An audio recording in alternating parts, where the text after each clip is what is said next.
Today's episode of Dungeon Crawlers Radio is brought to you by Gamers Inn, your one-stop location for all your gaming needs. Located in Lehigh City, Utah, their fun and friendly staff will be more than happy to answer any of your gaming needs. Just remember, Gamers Inn, it's where adventures begin. It's time to power up. Autobots, roll out. Broadcasting live from the DCR studio. Oh yeah! The Geek Revolution starts here. Excellent! Get ready for the #1 hit geek radio show out there. Well, it is impressive, isn't it? Because it's time for Dungeon Crawlers Radio. Let's get ready to rumble!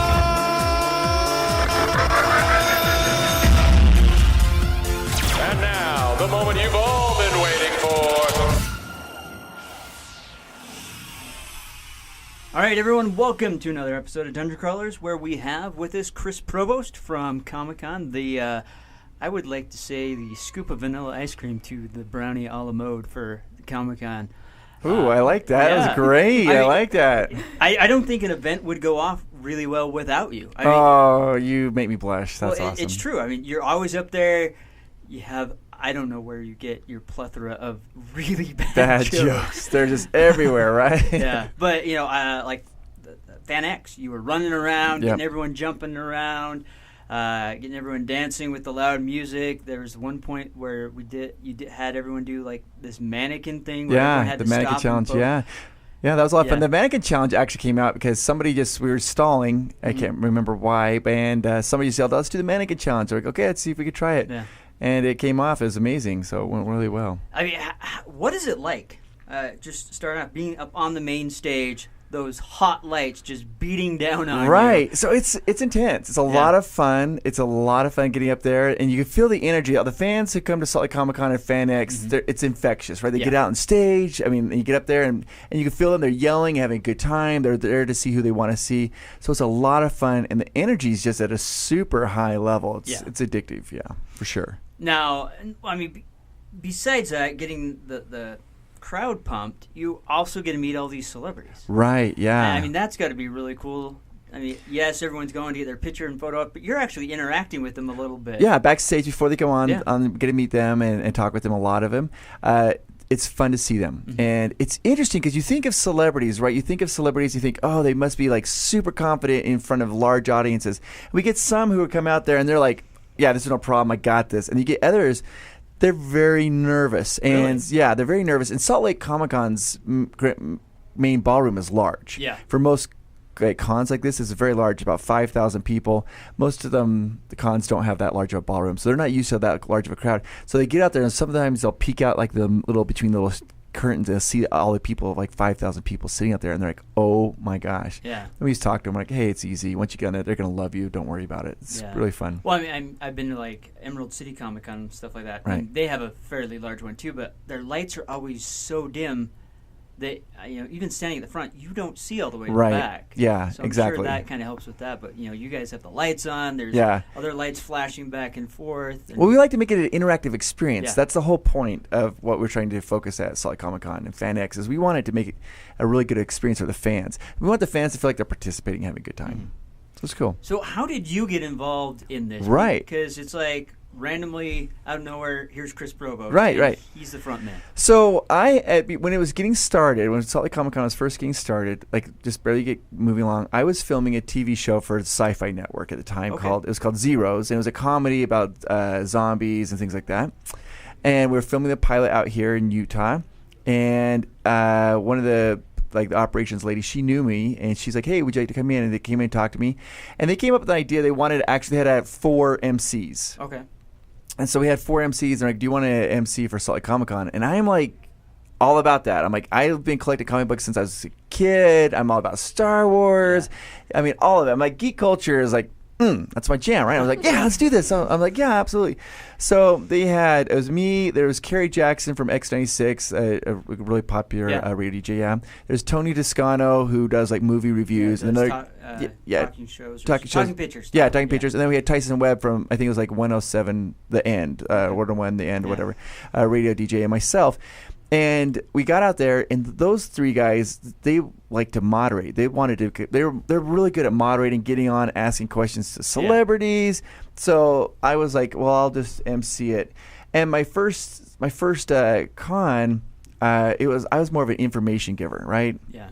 I'd walk out, I'm like, hey, thanks for attending, and we have photo ops at 2:00. The exits are here and here. And it was like no like personalities, but that was what I was supposed to be doing. Yeah. And we had Stan Lee at that time. And Stan Lee is like so awesome and so kind. And so he was signing autographs. And he looked in his line, and there's about 100 people signing autographs. And he's like, I don't want to disappoint those 100 people, so let's just cancel the panel. Because he didn't think that a lot of people would show up to his panel. He didn't realize we had 5,000 people waiting for him to show up. And so the manager came back like, we're canceling a panel. And everybody's like freaking out. Like, no, we can't. The people are going to go nuts. So they ran back to tell Stan, they're like, hey, you've got to come out. We've got a lot of people, actually more than 100. And so he was quite shocked. So I had about 25 minutes. And the crowd, you could feel the energy was starting to turn. They're like, Stan, they're chanting. So I walked out. And I told my first joke at Salt Lake Comic Con. I just was like, I got to stall. And I went out, and this is the joke I told. I'm like, you guys, I have to apologize. I usually have way more energy, but last night I had the weirdest dream I've ever had. I woke up, I dreamt I was a muffler in a car, and I woke up exhausted. Yeah. And it was like crickets. It was like so quiet. Nobody even laughed. And like you hear like one lady in the very back, she's like, A for effort. And the audience is just like looking at me like, did you just say that? And I don't know why. I just thought it was hilarious. So I just started going some other bad jokes. Dad jokes, I guess is what they call them. And then people were heckling and booing, and then but they were still kind of loving it. And I did that for about 20 minutes, and then I looked, and like, okay, it's time. He's about ready to hear. So I said, thanks, guys. I walked off the stage, and Brian Brandenburg, the co-founder of Comic-Con, he's standing back there, and he just put his like hand on my shoulder and just did that slow head shake. He's like, Chris, you've got to get some better material. Yeah. And I was like, and the second he said that, I was like, this is gold. This is great. And so after that, people, like the next day it came on, and people are like, we want another joke. And it just started. It's going to be like a banter. If you've attended, you see that people love to hate the jokes and have fun with it. Well, it's kind of like with Psych, with the pineapple that randomly showed up. Right. Now then it eventually became in every episode. Yeah. And everyone was looking for the pineapple. Looking for that pineapple, now right. expecting the bad joke. Yeah. That's true. I would be really, really disappointed if there aren't any. Jokes, right. Yeah. My favorite is like when I'm walking along, sometimes people will come up to me and they'll literally do this. They'll like do that, like the shifty eye thing. Like they'll look around over their shoulder, see if anybody's like listening or looking at them. And they'll whisper like, I actually like your jokes. It's like they're ashamed of it. They're like, they don't want people to know. Guilty pleasure. Yeah, they're like, don't tell anybody, but I'm like one of the few. So that always makes me laugh. I love that. Nice. So, you bring up you're a huge fan of Star Wars. Yeah. What was it like going out in what is it, the Vivint Arena? Yeah, the Vivint Arena, huh? With the massive crowd that there was for Mark Hamill, and then having Mark Hamill, Luke Skywalker walk out. I mean, that's just got to be amazing. It was amazing. So I'm going to do a little backstory. I was actually filming a film here in Utah 2 weeks prior. It was called Brigsby Bear, and Mark Hamill was in that film. And my scenes happened to be with Mark Hamill, and we were filming out at the prison. Yeah. And when they would call cut, he would just sit by himself and nobody would talk. I think everybody was just so intimidated. It's like Mark freaking Hamill is right there. And I kept going back and forth. I'm like, do I mention that I'm like, because I knew he was going to be there in 2 weeks at Salt Lake Comic Con. Do I mention about this? And finally, I'm like, if I don't, I'm just going to regret it. So I walked over there. I'm like, hey, Mark, I'm Chris. I said, I'm the MC for Salt Lake Comic Con. Thank you so much for attending our event. And he's like, oh, Chris. He's like so friendly. He's like chatting. He's like, so that's great. He's like, yes. I was, we're going to be doing like a panel. And I'm like, yeah, I'll introduce you. And he didn't know at that point that we were doing it at the Vivint Arena. Oh, yeah. He had no idea. And so he's like, oh, how many people do you think are going to come to my panel? And I'm like, 12,000 easily. And I felt so proud because I could see that he was impressed. His eyes went, whoop, and he's like, 12,000. He's like, the largest I've ever done was like 5,500 at Disney's Star Wars Festival. And I'm like, oh, yeah, well, we're going to crush it. Yeah. And he couldn't believe that. He's like, there's no way that many people are going to come out. And I was like, oh, they'll be there. They'll be there. And he told me a story how he's on an airplane. He's a big music fan. And George Harris of the Beatles was on the plane with him. And he's like, I was so nervous to talk to him. I just want to say, I appreciate your music. And I said, Mark, that's how we feel about you. Like when you come to the Vivint Arena, that's how we feel. And when we had him walk out on stage, you can just hear everybody was just having a great time. So yeah, come on in. So it was a huge thing there, and the people were just loving it and having a great time. Yeah. And for some people, like that's once in a lifetime opportunity to see Mark Hamill, and he's a great guy. He's so nice. So, yeah. Well, yeah, I mean, I got the special VIP package where I was like on the third row. There's Luke Skywalker, the Joker, and he comes out and you can see he's completely stunned, just doing circles. Yes. Because there was 30,000. No, I think we were around 14,000. Oh, 14. Yeah, okay. yeah. Well, maybe it just looks so massive. Yeah, it does. It just kept going up, but it was just stunning. And then it was really cool how he would talk to one area, stop, turn, talk to another area, so everyone got to look straight at him. It was fantastic. It was amazing, and the way he interacted with with all of the fans there, it was so much fun. And the thing about it is, we felt really honored. We were the only North American Comic-Con that he did that year. And he's like, he came out because of the recommendation, because he heard that the fans were good. He heard that there was a great event, and so we were able to get him, and it was great. Well, and I'm sure Carrie added to that. I mean, she was fantastic when she was here. Yeah. I mean, the guy that ran up with the Coke or right. whatever she wanted, and she full on Princess Leia kissed this guy. Yeah. So that for those of you who don't know, if you weren't to see your panel, she came out on stage and she sat down. She's like, "Oh, I feel a little parched." She's like, "She's like, does anybody have I think a Diet Coke?" Yeah, she's like, does Diet anybody have a Coke, Diet right. Coke?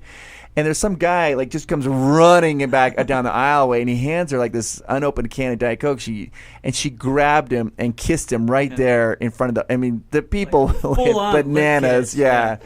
Every guy was like, I got a Coke. I got a Coke. Whatever you need. Yeah. That guy's probably never washing his face again. No. Oh, for sure. You've got to let that be. Maybe sprinkle some sparkles on it. Get it tattooed on forever. Yeah. So. Princess Leia kissed me. Yeah. Right here. right here. So, this is the 5th event. Right. Which is coming up. And then we have 9 events in total. Yes. So, where are you guys going this year? Because, it just seems super massive. You guys continue to get even more amazing guests. You got John Cusack. You got Michael Rooker coming back. Stephen Amell. John Barrowman. The list goes on. Elijah Wood. Yeah, Dick Van Dyke. I have a photo up with Elijah. That's just going to be awesome. Except for I feel like I'm going to tower over him. And I'm not that tall of a guy. Well, the thing is, here's the thing: we've invited a lot of guests from the Return of the King, from the Two Towers, and we just keep inviting actors. It sort of becomes a habit, and so see, right? Yeah, it becomes a little bit of habit. I was so hoping we'd get one of your. Yeah, I'm sure there's plenty of them, and so we're excited to have him here too, Elijah Wood. So. Are you just going to remain the MC, or is your position kind of flourishing? Yeah, because we've seen more and more commercials where you're popping up. Oh yeah. Well, my true love will always be to be the MC for Salt Lake Comic Con. I love that. I love being on the stage, interacting with fans. Sometimes they'll have me do little promotional videos or commercials or news bumps for them, and that's always fun. But I love to be there at con with the fans, because I'm a fan too. It's not like I'm there and I'm just as wide-eyed as they are half the time, looking around going, this is such an amazing event. And you talked about how can it get bigger and better. It's just, every year it just does. And we use every square inch of the Salt Palace Convention Center. We've maxed that out, and it just gets better and better. And we've learned to be better and better with each con that goes along. We run it a smoother ship, I think. Well, it seems like their only option, if it keeps going this way, is they got to do what Emerald City does and build up. Yeah. Because they have a multi-layered convention center. Right. That just seems like the only route, other than start moving it to other. Well, Phoenix hotels. Comic Con, they move theirs. They have multiple venues. Yeah. So people have discussed that. We like to keep everybody together in one area, and that's half the fun, right? It's just being there and just being with people that are like-minded and just having a great time. You're like, this is so much fun that we kind of like to keep it in the one venue. So move it up. Got to build it up, right? Yeah, it is fun. It's besides the celebrity panels, the list of other panels are great. Right. And you have everything from writing to comics to the Twisted Tunes. Oh, Twisted Tunes amazing. In fact, my wife is actually doing a panel. She's doing one on Are Disney Princesses Really Evil? Actually evil, which is I think is a great topic. So yeah, and there's panels for everybody. If you haven't been there, I mean anything like there's writing, horror. My wife's huge into horror. I know that you like horror a lot, so it's a lot of fun. Yeah. So it sounds like Comic-Con this year then is going to take up the full Salt Palace. Yeah. Will you guys be spilling over into the Vivint Arena again? No, this year we're not going to be spilling over the Vivint Arena. We're just going to keep it all within the house at Salt Lake Comic-Con. Yeah. Is there anything this year? It seems like every year there's new growth, there's more exciting things, they're adding new features. So is there anything this year that you're particularly excited about that's new so there's so many things that even aren't new that most people don't know. So I might talk about some like really good kept hidden secrets outside Comic-Con that people don't know. Yeah. So for example, I don't know if you know this, we actually have a full functioning arcade. So it's not people don't know that because they're so busy. But we have like a full function arcade, like all the retro games. You put a quarter in, and then we got all the newest games, like the Batman racing game, and people go there and play games. We also have, I know this is interesting to you guys, we have a gaming section where people come in and play Magic the Gathering, and that's like my jam. Magic is brutal, right? It's so addictive. It's like heroin and crack rolled up in sugar with a little bit of chocolate. It's so good. It's amazing. The only thing that I know Brandon Sanderson does anymore other than write. It's writing or Magic. Oh yeah, Magic is great. So we have like a whole like area get dedicated to like gaming. That's really a lot of fun. Yes. We also have KidCon, and a lot of people they're not familiar with KidCon is something really cool. And what we're doing brand new at KidCon, KidCon's kind of ages like 2 to maybe 13. They have like activities, they have arts and crafts. Something brand new that we're doing this year we've never done before is we're doing mini panels. Like, we have panels like celebrity panels for adults. We're doing like little mini panels just for kids, and like the topics are like who's cooler, Boba Fett or Darth Vader. And that sounds amazing. Yeah, it's fun. The kids get to like ask questions and have fun. So that's brand new this year. We've never done the mini panels at KidCon, so we're really looking forward to that, and it keeps growing every year. You need to record those. Oh, I know. Seriously, you're going to get answers like Boba Fett because he'll pants Darth Vader. Something like that. This will make YouTube viral. Yeah. It's amazing. It's amazing what kids will say. Yeah. And do, so. Well, my house is very divided on that topic because Boba Fett is awesome, and my wife it's Vader. She thinks Darth Vader is the coolest thing on the planet, and I'm like, nah, it's Fett. But she's Vader's wrong. Cool. He's my favorite. Is he your favorite? Especially the end of Rogue One. Oh. Yeah. Can we talk about that for Sure. a second? So when let's just segue into that. When my wife's Amanda, and when we were dating, she had never seen Star Wars. Oh, wow. I know, and I was like, this could be a deal breaker, Dave. I don't even know. I mean, this is, I was like, I don't know how we can do this. And she had just never seen it, and it got to the point where it was kind of like a source of pride. Like one of those people, like, I'm an outlier. I'm like, ooh, I've never seen Star Wars. I'm kind of proud about it. And I was like, you've got to watch it. You just have to watch it. And we watched the first Star Wars. And she's like, when it was done, she's like, that is the most amazing thing I've ever seen. And she goes, I love it. And I'm getting goosebumps telling that story. And she's like, and when Return of the Jedi ended, she started to cry because she's like, what else do we watch? I mean, what? And I'm like, oh, you feel our pain. It's like, we're waiting. So, but she loved Darth Vader. And when Rogue One came out, and that scene where he's in the corridor and that lightsaber just turns on. Oh, it's like, right. It was just like, I thought my wife, she stood up. We were there opening night at a premiere for Comic-Con. She stood up and just started screaming because she couldn't handle it. It was too much, like a little kid. And I was so happy to see them make Darth Vader a villain again. Oh, yeah. Because I was telling her, I was like, when I was a kid, when we'd watch Star Wars, Darth Vader was scary. He was like a bad guy. And I like what Disney's fun. They have all these things where they kind of Disney-fied Darth Vader a little bit. They make him like kids can meet him and photo ops, and you see him riding rides, and that's cute and fun. It's great to see him being bad again. I love that. I just loved it. No, I agree. Just that dark corridor, you hear the breathing, that lightsaber goes on, and then he just obliterates everyone around him. It's like, yay. Yeah, total chills. Because, when it happens. As much as I love Episode 4 and New Hope, that fight with him and Obi-Wan it was kind of lacking. Yeah. And then to see him just go through, because, all the stories and everything, he's just this vicious villain. Yeah. you finally get to see it. So. Well, it was episode 4. I thought that the lightsaber scene. The first time you see it, you're like, "This is cool," but then as you get used to it, you got to go to Empire. Empire's lightsaber battle is my favorite. Mine too. It's such a good one, and that was that. Once you saw that, then everything else before that, you're like, "What?" Yeah. Yeah. No, I agree. And then we got the prequels, and we had that problem. So I skipped those. I never showed them to my wife. Okay. I don't know if she even knows they exist. we don't talk about it. Don't talk about them. Yeah. So Rogue One, Forward. That's it. Yeah, exactly. Yeah, no, I agree. So let me ask a question about Sure. that, though. All right, I have a 1-year-old son. Yes. Okay. What is the proper way then to introduce him to Star Wars? Do you start him at Rogue One? Or do you start him at episode 4 and then you go back and start going to Rogue? So this will be his first time watching. When he gets a little bit older here. Where do you start him? So me personally, so I have a 9-month-old. He started watching Star Wars Rebels at 6 months. Oh, really? Yeah, and Star Wars Rebels actually really good. Vader does show up in there, so that was kind of the first taste. It's not super intense. Right. My other kids, they started with episode 4. They did. And then we went to Return of the Jedi. Rogue One hadn't been out yet. Then they saw episode 7. Then we went back and watched the prequels. Yeah. So, and up until that point, I still hadn't owned episode 1 because Jar Jar. Right. But I had to go find it so they could watch it. I like that strategy because I do feel like that is the best way to watch them because Lucas started with 4 for a reason. Yeah. And so I think it's a really good place to get in. And then on top of that, that's how, most people's parents or most people themselves started watching them. So there's a nice kind of traditional repetition with starting there and getting to experience in that same order. Yeah.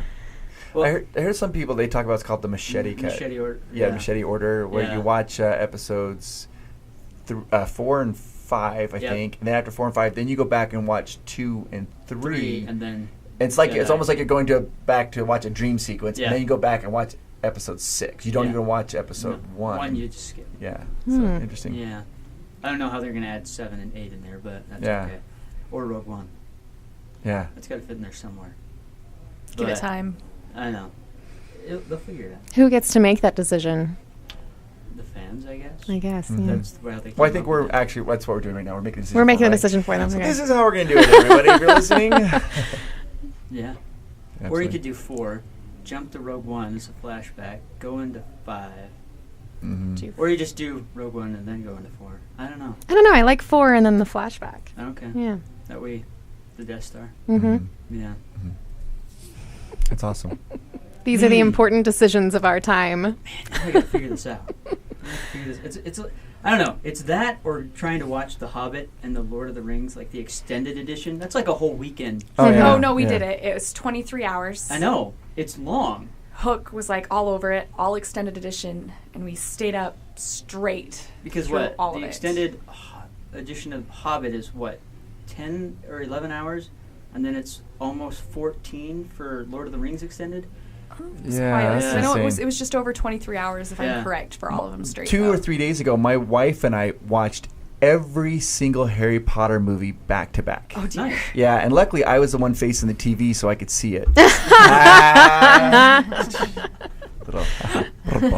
So I'll let that bad joke take us back to Comic-Con for a minute. Absolutely. So you've mentioned that this is kind of a dream gig because you're such a fan. Yeah. But I've noticed that when we get to see you on stage, you're not usually in cosplay. So is that, is that something you feel like you're missing out on? Some of those suits. Yeah, I would love to dress up in cosplay, but we keep it at a professional level. Yeah. The reason is because I'm backstage meeting with the celebrities, and we're giving them a whole bunch of information. And if I was dressed up as a stormtrooper or whatever, it might come across a little disingenuous. So I don't get to really participate in the cosplay. Though I love it. I love that. Like on Saturday night they have the cosplay contest, and I think it's interesting. I was talking to Ro. He's in charge of. He's the cosplay director for Salt Lake Comic Con, and I'm like, you should really call it the cosplay show. Because it's not just, it is a contest, but it's more than that. It's like a show for people who aren't even familiar with cosplay. Yeah. Go in and watch it and see it. They have this Cryo Man. They have the Hillywood show going on. They've got all kinds of, it's amazing stuff. Yeah. Well, not only that, you got repeat people that go up there and they they embrace that character they're dressed as. Yeah. I mean, like Eric Allen Hall, when he's the Green Goblin, he's up there, he's sticking his tongue out, he's being all insane, just like you'd expect the Green Goblin to be. Mm-hmm. Or if he's dressed as Superman, he's very polite and what you'd expect from Superman. That's the thing about cosplay, right? When they put that costume on, it's not that they're just putting a costume on, they're becoming that character. Yeah. That's what sets it apart. They are that character, they act like that character, they behave like the character, which makes it really cool. Yeah. Now, what is it like, for you guys, putting on the show and seeing not only just the everyday fan, but all these people that are coming in these costumes? Because not all of them get up on that stage for that contest, right. But they're still roaming the alleyways of the convention. They're everywhere, right? I remember, so one of the things I was put in charge of, I think it was 2 years ago, maybe a year ago or 2 years ago, I can't remember, was the Guinness Book of World Records for the most costumed comic book characters in one place. Oh, right. And so we did that. I think prior to that, it was like 12 or 1,300 people. And we partnered with a bunch of the different comic book stores because it's very rigorous to get that to apply for Guinness Book of World Records. Yeah. You can't just be like, hey, we're doing this. They have to have an adjudicator come out. You have to have people at the doors like checking off everybody's costume. And so we did that, and we're like, well, we hope we can break the record. We smashed it. We had so many people there, and they were all dressed up and came in. And it's fun. I think it's an escape for people, right? You could dress up with zero fear of being mocked or made fun of. And, in fact, it's actually appreciated, right? There are people who sometimes they think you have to dress up to attend Salt Lake Comic-Con. You don't. It's just fun if you want to. But it's so fun to people watch and look at all the different things. And there's some people who dress up in very recognizable characters, and some that are like a little more obscure, and there's some that you have no idea. You're like, what are you? Where does this come from? They're like, oh, this is from panel 18 of this manga comic book. They're just little slight characters, but they liked it and identified with it. Or they mishmashed characters. Yeah. That's what's so exciting is sometimes I'll see someone and I'm like, I didn't know anybody else even wathed that cartoon, right, and you're all dressed as all the main characters. Yeah, absolutely. And so there's my wife dressed up last year. She did. She's called Dark Alice from Alice. Yeah. There's a video game, Alice, and she's kind of crazy. American McGee's Alice. Yes, American McGee's Alice. And so she dressed up as that, and she loved it. But she was kind of worried. She's like, will anybody even know this costume? Because we played the game together. A lot of people that did. Oh, they did. Yeah, they loved it. So it was great. And I think it makes people feel good too, because when you see somebody's costume, if you appreciate it, you should just being mindful of them, ask, like, can I take your picture with you? I think that's nice. People like that. Yeah. Makes it feel good. And for the most part, from what I see, a lot of people do that. And they're like, hey, can I take a picture? Yeah, they do. A lot of people aren't just snapping pictures.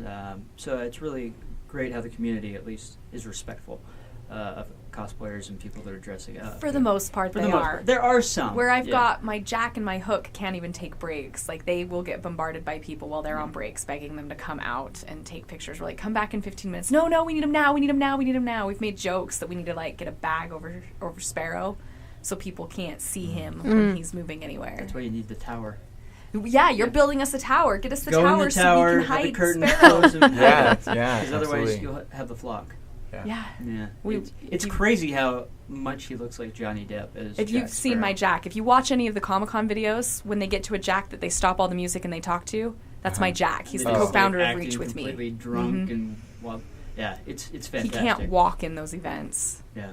It's crazy. We have to bring him everything because he can't go anywhere. Oh, we were recently at one and they put me in manacles and I slipped out of him and he was like, whoa. I mean, just like how Jack would, like, that's magic or something like that. He's completely in character, never broke. Yeah, he doesn't break character whatsoever at all. Yeah.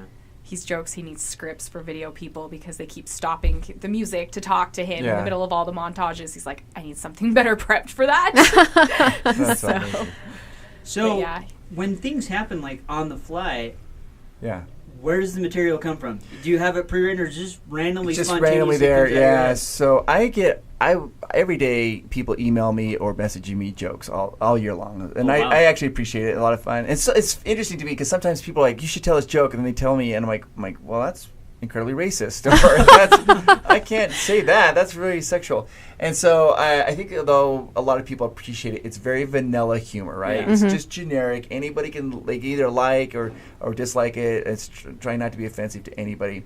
But it's just from years of doing this. So Nice. yeah, it's a lot of fun just to kind of have those things up there. And people always will like. People sometimes will help out. They'll throw out like a topic, and we can just start riffing about a topic about whatever you want to talk about. Nice. So yeah, it's really cool. That's just fantastic. But I do have a question for you guys Sure. because we're here we are, and you guys are gamers, then, right? Yeah. You got games, and we that's one of our interactions was at a gaming Yeah. store. So yeah, talking about because I like board games as well. I Yes. want to know. I want to go around to hear what your guys' favorite games are to play, and what you guys like. There's way too many. It's that hard question, right? Can you limit Yeah. it down? What's your favorite child and why? Exactly. Well, I played a really awesome one last night for the first time called Dice Forge. Have you guys heard of that one? I am not. So it felt to me kind of like a combination of Dominion, which is my favorite deck building game, with a little bit of Seven Wonders thrown Okay. in because you have to gather enough resources to purchase cards and dice bases. Two other really good games. Yeah. So it's called Dice Forge because the things that you're purchasing are alternate faces for these two die that you have, and they're really cleverly made because you can pop off a face and replace it. So instead of cool. having a chance to roll 1 gold, now you can roll 4 victory points. Wow. So the goal of the game is to try and accumulate victory points either through your dice faces or these cards that you can purchase by accumulating resources by rolling your dice. It was amazing. I couldn't get Awesome. enough of it. Yeah. You're just wow. I'm a WoW addict. World of Warcraft. Oh really? Oh yeah. Forever. Yep. Yeah. Wow. Yeah. Board games. Let's see. There's Tekken-Oko, which is a love really that. fun one where you're building a Chinese garden. You have a roaming panda that's going around eating the bamboo, and you have a gardener trying to grow it because the Emperor of China was given a panda, and he's established this garden where it's going to raise. So there's multiple things you're trying to do to earn points, which is the way the garden looks, or how much bamboo the panda's been eating, and you exchange that, or how high or short or combinations that you're having the bamboo grow in. So that's really fun. It's definitely a lot of strategy. And it has an adorable little panda figure. Yes, well, especially if you get the chibi. Oh, yeah, the Where you expansion. have little baby pandas running all around causing havoc. Yeah. Let's see. Betrayal House on the Hill. Oh, I love I that one. love that game. Really fun one. Love that game. They have the expansion that came out, Widow's Walk. So it adds another 50 haunts, and then you get the roof. And that one just won a Dragon Award, didn't it? Yeah. Yeah. And then, actually, because Wizards of the Coast owns Avalon Hill, they're releasing Murder at Baldur's Gate, which is based on the same game engine. What? Wow. I know. Let's see. So I started playing one. We just tried it. Have you heard of it's called Unlocked? No. So it's Is it like a murder mystery or well, something? it's sort of, you know what an escape room is? Oh, like escape you go, rooms, yeah, it's yeah. like escape room. So you go to escape room, you have like 60 minutes to escape, like Yeah. a normal escape room. This game is set up the same way, where you sit down, you open it up, you got like an app on your phone, and you have 60 minutes to solve this mystery or whatever it is. Wow. It is so fun. We've been playing that, and it's amazing. So yeah, I would definitely say check those out. It's a Nice. lot of fun, and they're hard. Yeah. They're really difficult. Yeah. The DC deck building game's another good one. That's because you Yeah. have that fun Superman, Wonder Woman flair to it. If you love zombies, Zombicide. Zombicide is Oh my really gosh. good. Really? Yeah. So you're basically a bunch of individuals in the middle of a city, and you have these objectives to reach, and zombies are coming at you, and you have to achieve whatever that objective is. Like one I played is we had to get to this landing zone to jump on a helicopter to get rescued, and the zombies were just we all died.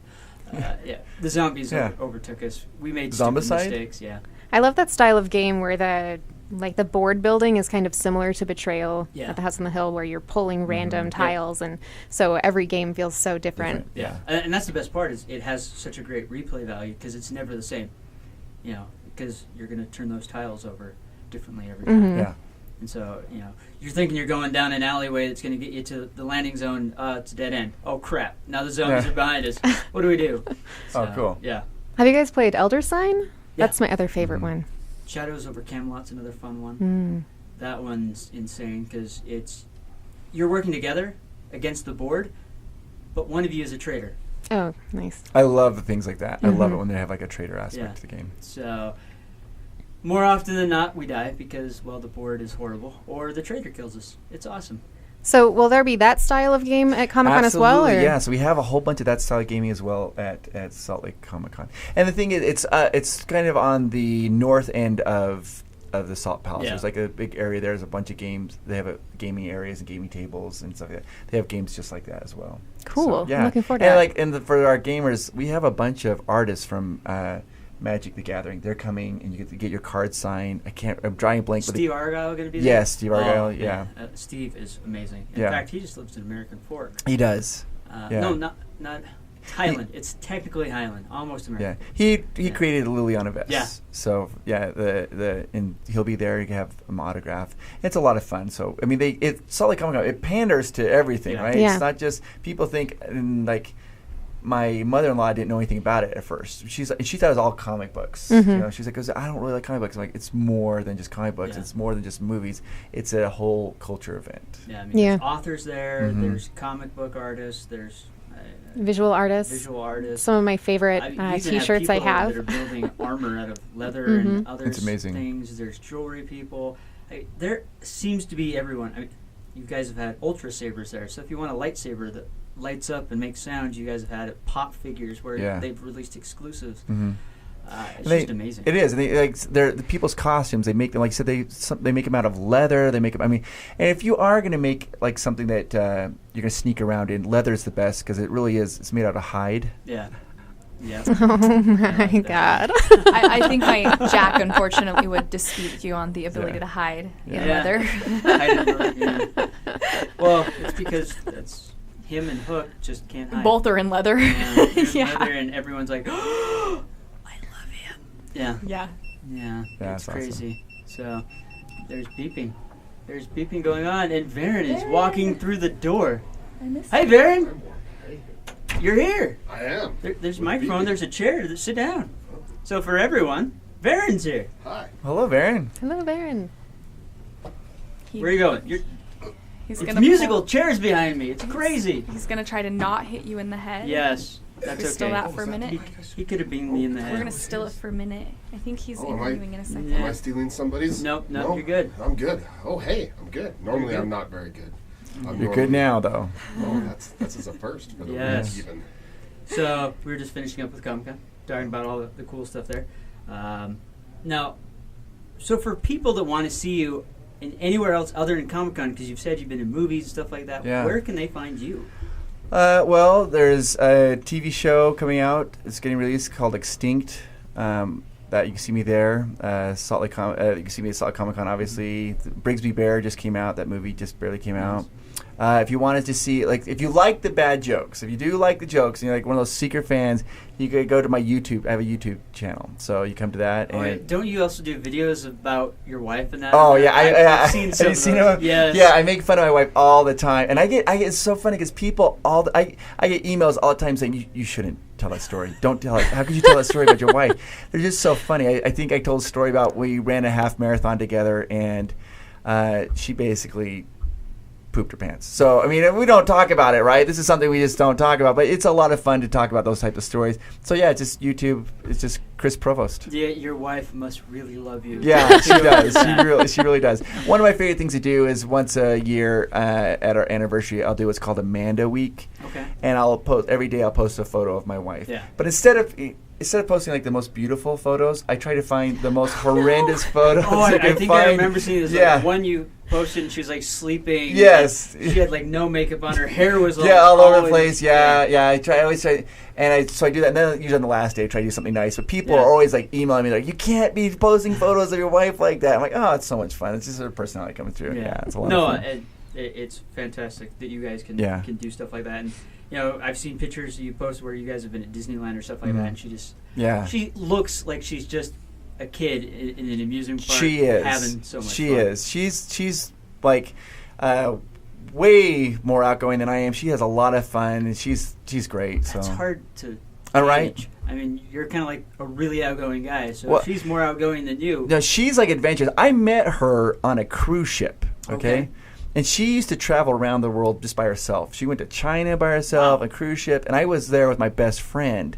And I saw her, and I was like, "Oh, that's the one." And I started like talking to her and like trying to flirt with her. And since I was with my best friend, she thought that I was just like this weird, cute little gay couple from California. So she's like, "This guy's not going to try anything." So she thought I was all safe. Little did she know. So yeah. Yeah, and now you're married. Yeah, you guys have a little boy. Yeah, now That's married, awesome. have a little baby boy. Yeah. Oh, and now All you in can a make cruise ship. actual official dad jokes. Yeah, exactly, So- exactly. And that's the thing about making dad jokes. Like, I like when Mando was giving birth to Miles, we had some like blankets and stuff, and they kept him warm, and like the baby was just born, and I asked the nurse, I'm like, "Do you guys keep these blankets at womb temperature?" So it's see what I did there? Yeah. Yeah, no, I pull off those bad jokes. My kids just look at me and go, "Really, Dad?" Yeah, really. If that's what you're starting out with, you've got a bright future ahead. Yeah, of it's good. Yeah. you. Your kids are gonna. Oh wow. It's, I set the bar really low, so I mean, people are like, "Oh, you can't get any worse than that," but it seems always to. Yeah. But somehow, the worse a dad joke gets, the better it is. 'Cause I it's agree, not- and that's the thing. Like when I'm on stage, if I tell a joke and I hear the audible groans and maybe like a chuck, when I hear that, do that again. That's a good joke. I'm like, I did what I was supposed to do. Yeah. No, yeah. my favorite to tell my kids, I heard it years ago. Man who stands in front of a car is tired. Man who stands on top of a car is winded. Man who stands behind a car is exhausted. And my kids just go, yeah. Their head drops down, their shoulders slump, and I was like, yes. Yes. Yeah. I love it. So yeah. No, I have to embarrass them, and I always do it around, when their friends are over. That's the best time to do it, Yeah. right? Yeah. That is absolutely the best time to do it. It's because they're just like, really? They want. way- I know they want to hit me. That way, your kids' friends know exactly how funny you are. Yeah. They come over all the time. Yeah. They're like, "Hey, get a load of this guy, right? Yeah. This guy." So no, it's really cool. Now Extinct is the one that's coming on BYU TV. Yeah, BYU TV. Okay, so I think Dan Wells is co-writing. Yes. that. Yep. So Right. And nice. then Ryan Little is the director. He also did Saints and Soldiers. Wow. So yeah. So that's really cool. So are you a main character, a side character? No, it's like more of a side character for Okay. that. So yeah, it's a lot of That's fun. so cool. Yeah, it's a lot of fun, and it's really cool. I had worked with Ryan Little on the Saints and Soldiers movies, and he just asked me one time, he's like, "Would you like to come down and film a little part?" And I was like, "Sure." And so we were filming. Here's a good story. This is a true story too. We were filming a little part about it, and we took a break, and we were playing Trivial Pursuit. And Ryan, the director, came over, and I beat him in Trivial Pursuit. Oh, wow. And so we went back onto set, and he's like, "I've been thinking about it, everybody. I think this next scene we're gonna blow up Chris." And I was like, "Oh," he's like, "Don't worry, you'll survive, but we're gonna blow you up." I'm like, so never beat the director in trivia, guys. That's a little tip for you guys right now. So yeah. So is that the problem with Scott? He keeps beating people with trivia. Yeah. So that So he dies and everything? No, so he doesn't die. Oh, so he doesn't because he's die. kind of the director. Oh. Maybe we should guess. maybe we should start being nicer to Scott. Maybe we should be a little nicer to Scott. Yeah. Or I'll just kill him in the next book. I don't know. Hey, that's always a possibility. Yes, it is. Why Or don't you kill him do the next multiple book? times. You're still currently writing Oh, a chapter. I aren't have you? an idea. So, anyways. But, thanks for coming. Oh, no, it's my been pleasure. I was so great. glad when you contacted me. It just made me feel great. I thought it was great. We have a good story. We actually met at Comic-Con, but we met at a gaming store, and I was like trying to purchase some Gamers Inn, games. yep. Yeah, Gamers Inn. I like to try to buy from local gamer stores. Yeah. So, yeah. No, it's lots of fun. And, we've had Dan come on before. We've interviewed Brian. And I'm just like, let's bring on Chris. Yeah, Because, well, I'm glad. You deliver the jokes. You're the front man up there. Mm-hmm. And, people would probably want to hear from you. So Oh, thank you. that's That's why nice. It's nice to bring hear from you guys. Thanks. I appreciate the invitation. It's good to be So- here. Yeah, well, so we're all excited. Comic-Con is literally around the corner. So it is next week. I saw it on my way in, actually. It's that close. Yes. Yeah, it was like peeking around the corner at you, right? It Yeah. was. I felt like I was being stalked a little bit. Little bit. But I'm not too worried about it. But it feels kind of Just good though, Comic-Con. right? Yeah. It's It like does. It'll It gives stop you that you. warm feeling inside. Yeah. Somebody cares about me. Do you ever think about that? Like, yeah, I mean, there's always those women out there. Sometimes they're like, they get like a stalker or something like that. I always thought, like, lucky. I always wanted a stalker. Like, oh, man. Somebody nobody really likes likes me. you. It Yeah. must be really awesome if Yeah. you have stalkers. Exactly. As long as they're the nice kind, right? Mm-hmm. Not the Well, kind that will stab you. beggars can't be choosers. Right. Right. Yeah. So You'll take whatever. It's just whatever. I'd still You'll be take flattered whatever. if somebody wanted to wear my skin to bed. Ah, It's comfortable for me. yeah. So. Feels good on me. It's not an Edgar suit, it's a Vairin suit. There you go. Hey. All right. Nice Probably little Men in a little Black bit better. reference there. Yes. Wow. Yeah. I don't know where to go from that one. Back to it's right around the corner. It's like Comic-Con. It's October 24th to the 23rd. Yes. Creepers. So, no, really awesome. It's a great 3-day event. It's like a non-stop party for geeks. Is the Friday and Saturday really sold out? I don't know. It might be. I think it Saturday is. I'm not exactly sure. Yeah, last I saw, Saturday was. I think they were closing in on selling out on Friday. Okay. Yeah, it's happening. And if you come down there, stop by and say hi to me. I'm usually on the main stage. I come up the stage, and if you can, I'll say hi to you and tell me a joke, and I'll see if I can tell it. So nice. Great. And if you can't get it out there, I know you sometimes throw it on Facebook. Hey, I'm going to be on such and such. Yeah. Give me your jokes. And absolutely. You'll pick one of them. So. Yeah, absolutely. Nice. All right, folks. Well, with that said, go check out Salt Lake Comic Con if you're in the area. If you're not in the area, come check it out anyways. It's not that far or fly. I know some people do every year. Worth the trip. Definitely worth the trip. Lots of fun. Great panels. There's KidCon. There's the arcade. All of it. There's gaming. There is Reach. I mean, you can with our pirate ship. With your pirate ship. There's just so many cosplayers. I could spend probably 3 hours listing off everything that's probably going to be there, if not longer. But come check it out. Support them, and we'll catch you next time. Okay. Bye. All right, bye. Bye. Are you a fan of Dungeon Crawlers? Then it's time for you to level up your experience. Download our episodes that are released every Monday, Wednesday, and Friday. And not only that, we want to hear from you. We want to know who you want to hear on the show. What author, what celebrity, what game designers you want to hear. Not only that, we also want to hear what you like about the show. So, with that said, please reach out to info@dungeoncrawlersradio.com. Email us on Twitter or Facebook. And let us know what you want to hear on this show, because we want it to be as much of your show as it is ours. So with that said, we're out of here, and we'll catch you next time.